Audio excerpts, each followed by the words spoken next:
আজ আমার মায়ের বার্থডে। প্রতি বছরই ছোট করে হলেও মায়ের বার্থডেটা সেলিব্রেট করার চেষ্টা করি। আর এখানে দেখো আমি ডেকোরেশন করছিলাম, আর ডেকোরেশন কমপ্লিট হয়ে যাওয়ার পরে চলে গিয়েছিলাম কেকের দোকানে। আর আমি আগে থেকেই এখানে একটা মায়ের বার্থডের জন্য স্পেশাল একটা কেক অর্ডার করেছিলাম। তারপর চলে গিয়েছিলাম একটু মিষ্টি কিনতে, আর দেখো বাড়ি ফিরতে ফিরতে সন্ধেও হয়ে গিয়েছিল। আর তারপর বাড়ি ফিরে আমি ঝটপট একটু রেডি হয়ে নিই।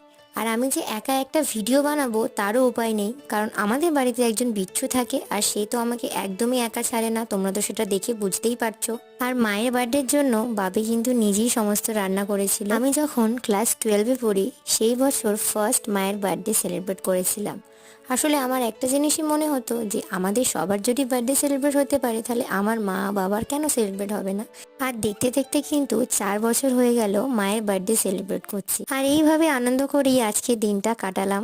দেখা হবে নেক্সট মিনি ভ্লগে। তোমরা ভালো থেকো, টাটা।